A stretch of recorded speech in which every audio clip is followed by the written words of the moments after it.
Assalamualaikum warahmatullahi wabarakatuh. Apa kabarnya kawan-kawan hari ini? Semoga dalam keadaan baik, sehat, dan tidak kekurangan satu apapun. Kali ini kita masih membahas tentang seputar dunia jin. Apa itu jin? Di mana tinggalnya jin? Dan bagaimana fisiknya jin, serta beberapa cerita dari zaman Rasulullah SAW dan para sahabat terdahulu ketika menjumpai penampakan daripada jin. Jangan kemana-mana, untuk lebih jelasnya, mari kita dengarkan bersama-sama.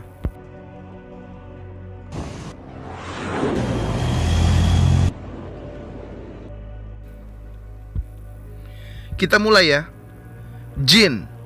Jin itu berasal dari bahasa Arab yang artinya jannah, yang secara harfiah berarti sesuatu yang tersembunyi atau yang tidak terlihat.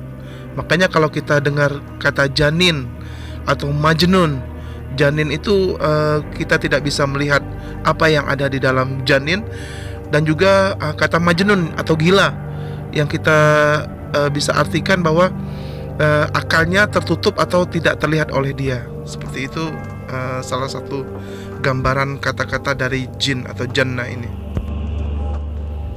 Jadi jin itu adalah salah satu makhluk yang diciptakan Allah SWT yang tertutup dari pandangan manusia. Ya, karena dinamakan jin karena mereka tertutup dari pandangan manusia. Ibnu Aqil mengatakan dalam kitabnya Ahkamul Marjan fi Ahkamil Jan, beliau mengatakan bahwa jin disebut jin karena mereka menjauh dan tertutup dari pandangan manusia. Allah Subhanahu wa taala berfirman dalam Al-Qur'an, dalam surat Al-A'raf ayat 27, yang artinya sesungguhnya ia dan pengikut-pengikutnya melihat kamu dan suatu tempat yang kamu tidak bisa melihat mereka.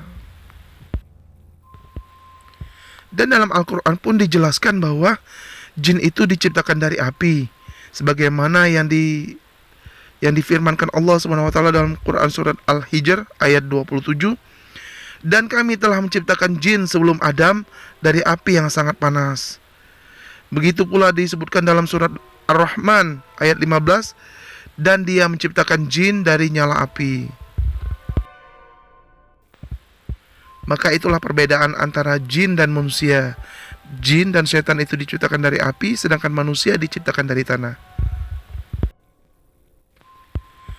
Rasulullah SAW bersabda, malaikat diciptakan dari cahaya, jin diciptakan dari nyala api, Adam diciptakan dari apa yang telah ada pada kalian. Hadis riwayat Muslim nomor 2996. Nah, kawan-kawan, yang perlu kita ketahui saat ini, jin itu ternyata diciptakan lebih dahulu daripada diciptakan manusia. Ini sesuai dengan firman Allah SWT dalam Al-Quran, Quran surat Al-Hijr ayat 26-27, yang artinya, dan sesungguhnya kami telah menciptakan manusia, yaitu Adam, dari tanah liat kering yang berasal dari lumpur hitam yang diberi bentuk. Dan kami telah menciptakan jin sebelum Adam dari api yang sangat panas.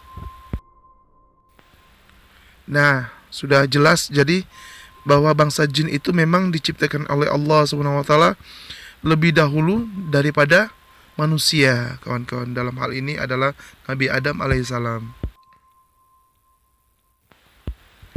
Bagaimana bentuk fisik jin? Jadi bentuk fisik jin ini kita tidaklah bisa memastikan bentuk fisik jin kecuali berdasarkan dari dalil. Dari dalil, di antara dalil tersebut menyebutkan bahwa jin memiliki qalbun atau jantung atau hati, sebagaimana disebutkan dalam ayat Quran surat Al-A'raf ayat 179,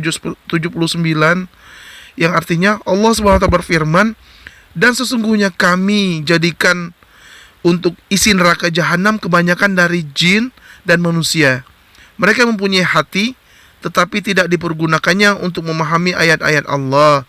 Dan mereka mempunyai mata, tetapi tidak dipergunakan untuk melihat tanda-tanda kekuasaan Allah. Dan mereka mempunyai telinga, tetapi tidak dipergunakan untuk mendengar ayat-ayat Allah. mereka itu sebagai binatang ternak, bahkan mereka lebih sesat lagi. Mereka itulah orang-orang yang lalai. Demikian firman Allah SWT dalam Quran surah Al-A'raf.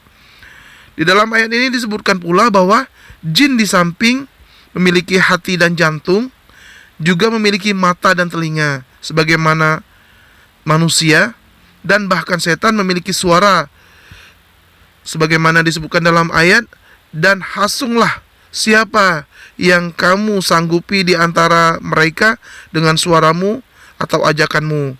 Itu dari Quran surat Al-Isra ayat 64. Bahkan dalam berbagai hadis juga disebutkan bahwa setan memiliki lisan. Jin itu makan, minum, dan tertawa sebagaimana kita manusia. Juga disebutkan dalam berbagai sifat lainnya. Jadi kawan-kawan, dalam video kemarin juga kita jelaskan bahwa jin juga mempunyai makanan favorit mereka, seperti tulang, atau makanan yang tidak disebutkan nama Allah, atau makanan-makanan kotor dan haram. Juga jin itu memiliki sifat-sifat yang tidak kita ketahui. Wallahu a'lam bishawab. Jadi kawan-kawan, dalam sebutan jin ini juga ada berbagai macam dalam bahasa Arab. Seperti misalnya kalau istilah jin murni itu, maka sebutannya jinni. Untuk yang tinggal bersama manusia disebut Amir. Jadi ini bahasa lain daripada jin. Bentuk pluralnya adalah Ammar. Jadi itu bahasa lain dari jin. Ada lagi jin yang mengganggu anak kecil disebut arwah. Jadi kata arwah itu untuk menyebutkan bahwa jenis jin yang suka mengganggu anak-anak. Ada lagi yang jahat dan sering mengganggu adalah syaitan, yang kita biasa kenal dengan kata setan. Itu adalah jin yang paling jahat atau sering mengganggu. Yang lebih jahat lagi ada marid. Tapi ada lagi yang paling jahat, yaitu ifrit. Kalau kita sering dengar dalam kisah Nabi Sulaiman, ada namanya jin ifrit. Nah, itu jin ifrit itu adalah jin yang paling jahat, yang yang bentuk plural bahasanya itu afarit. Disebutkan dalam hadis riwayat At-Tabrani dan Al-Hakim dengan sanad yang sahih. Jin itu terbagi menjadi 3 kelompok. 3 kelompok ini yaitu, pertama, jin yang terbang di udara. Jadi Rasulullah SAW sabdakan, salah satu jin ini ada yang bisa terbang di udara.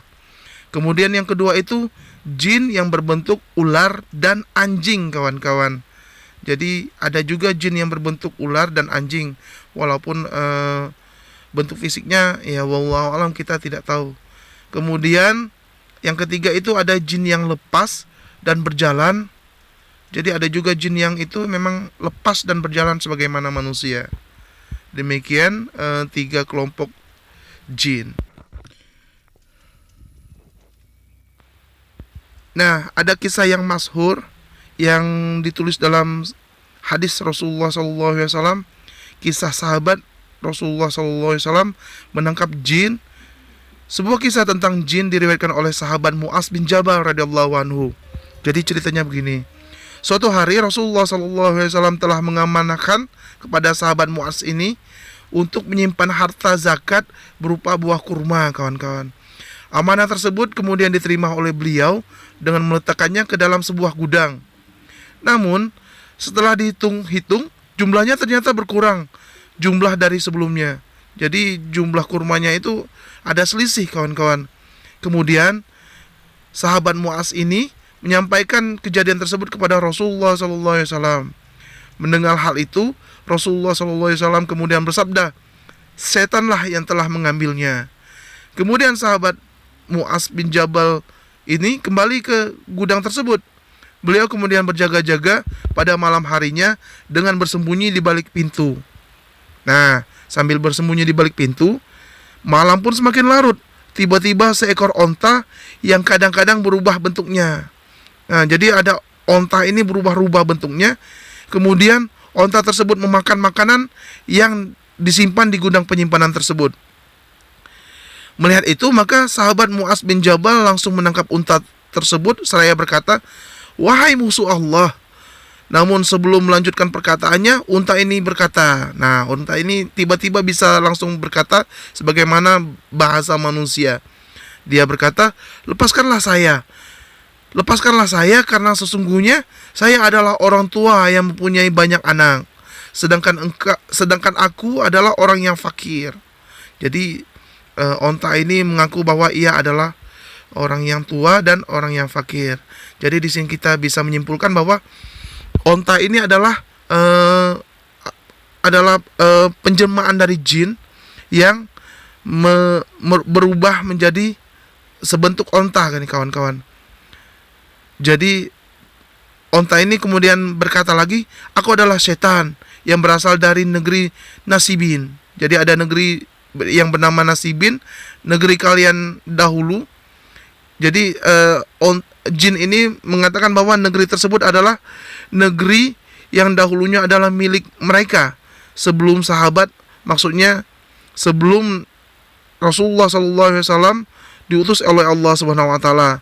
Namun setelah diutus oleh Allah Subhanahu Wa Taala, jin ini terusir dari sini. Oleh karena itu, jin ini meminta dilepaskan. "Sungguh, aku tidak akan mengulangi perbuatan ini lagi," kata jin tersebut. Nah, si sahabat Mu'adz bin Jabal ini mendengar jawaban tersebut, kemudian luluh hatinya, kemudian melepaskan ikatan dari onta tadi yang notabene adalah jin. Pada saat itu pula malaikat Jibril datang kepada Nabi SAW dan menyampaikan kejadian yang dialami oleh sahabat Mu'adz bin Jabal radhiyallahu anhu. Maka setelah sholat subuh, Rasulullah SAW memanggil sahabatnya itu. Kemudian Rasulullah SAW bersabda kepada Mu'adz, "Apakah yang engkau perbuat kepada tawananmu itu, wahai Mu'adz?" Maka sahabat Mu'adz bin Jabal radhiyallahu anhu menceritakan kejadian yang dialaminya semalam. Kemudian Rasulullah SAW bersabda lagi, "Sungguh ia akan datang lagi nanti malam. Oleh karena itu, kembalilah engkau menjaganya nanti malam." Kawan-kawan, setelah Rasulullah SAW mengatakan seperti itu kepada Mu'adz bin Jabal, maka Mu'adz bin Jabal pun kembali ke gudang itu malam berikutnya. Dan ternyata benar apa yang disabdakan oleh Rasulullah SAW. Malam itu setan itu pun datang kembali dan mencuri seperti hari yang kemarin. Maka Mu'adz kemudian berkata, "Wahai musuh Allah, bukanlah engkau telah berjanji untuk tidak mengulanginya lagi perbuatan kemarin?" Kemudian setan itu berkata, "Aku tidak akan mengulanginya lagi dengan syarat salah seorang di antara kalian tidak membaca ayat kursi dan akhir dari surat Al-Baqarah di rumahnya sewaktu akan tidur, sehingga aku mendapat tempat di rumahnya itu." Ya, kawan-kawan, ini adalah salah satu sifat dari sifat-sifat jin dan setan, bahwa mereka akan mencoba untuk mengelabui manusia dengan syarat-syarat yang mereka ajukan. Dalam hal ini mereka berjanji akan tidak melakukan perbuatan itu asal kita tidak membaca suatu amalan yang menurut mereka harus dihentikan, seperti dalam hal ini yaitu tidak membaca surat ayat kursi dan surat akhir dari surat Al-Baqarah. Jadi sebagai muslim, kita memang tidak dianjurkan untuk mendengar ataupun mengikuti syarat dari perkataan jin atau bisikan-bisikan setan yang menyelisihi dari amal kita. Dan itu pun dilakukan oleh sahabat Mu'adz radhiyallahu an. Mendengar perkataan setan ini, maka Mu'adz otomatis malah mengencangkan dari amal yang disyaratkan oleh setan tadi, karena setan tadi melarang untuk membaca surat Kursi dan surat akhir dari Al-Baqarah, maka sebaliknya Muaz melakukan amalan tadi dan tidak pernah absen, tidak pernah berhenti dari melakukan amal membaca surat ayat Kursi dan akhir dari Al-Baqarah sebelum ia tidur. Demikian kawan-kawan, perihal tentang jin, arti jin, dan bagaimana jenis-jenis jin, serta cerita kisah dari para sahabat yang bisa berkomunikasi dan menangkap jin ini, yang mungkin mereka telah berubah bentuk jadi hewan-hewan tertentu. Demikianlah pembahasan kita hari ini. Semoga apa yang kita dengarkan ada manfaatnya, dan kita akan lanjutkan di kesempatan berikutnya dengan sesuatu hal yang berbeda. Subhanallah wa bihamdihi, subhanakallahumma wa bihamdika, asyhadu an la ilaha illa anta, astaghfiruka wa atubu ilaih. Assalamualaikum warahmatullahi wabarakatuh.